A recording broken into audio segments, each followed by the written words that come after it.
Hello, Bacho. Let's see this question. So the question says, if the sun and the earth carried huge amount of opposite charge, then all three Kepler's law would still be valid. Only the third law will be valid.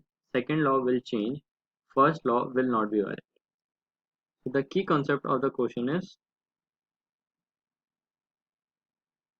central forces. तो central forces वो forces होती हैं which follow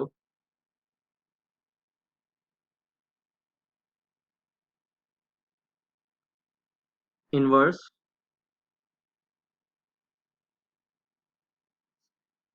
square law. Inverse square law का क्या मतलब होता है, जो फोर्स है वो इनवर्सली प्रोपोर्शनल होता है आर स्क्वायर के. ये हमारा इनवर्स स्क्वायर लॉ है.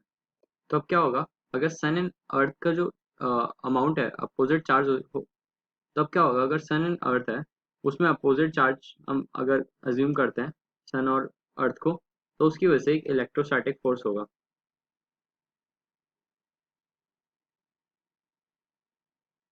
एक इलेक्ट्रोस्टैटिक फोर्स जनरेट होगा, प्लस पहले से जो ग्रेविटेशन फोर्स है, ग्रेविटेशनल फोर्स वो तो होगा ही. तो इसका अगर हम देखें, जो इलेक्ट्रोस्टैटिक फोर्स होता है वो होता है के Q1 Q2 upon r square, plus gravitation force होता है G M1 M2 upon r square. तो अगर हम इसको कॉमन ले लें तो ये कुछ ऐसा आ रहा है के Q1 Q2 प्लस G M1 M2 upon whole का r square.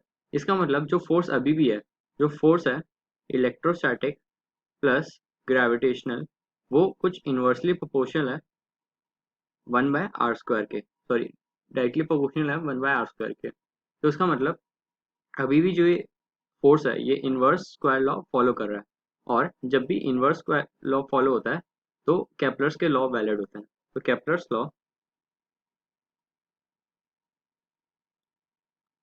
Are valid with central forces.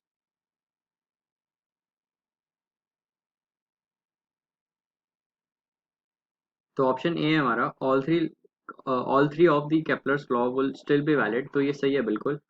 Second option है only third law will be valid. तो ये नहीं है क्योंकि बाकी दो लॉ भी वैलिड है. और थर्ड ऑप्शन है the second law will change. नहीं, सेकेंड लॉ भी सेम रह रहा है. और फोर्थ ऑप्शन है the first law will not be valid. नहीं, जो फर्स्ट लॉ है वो वैलिड है. So option one is the right choice. Hope you understood it well. Best of luck.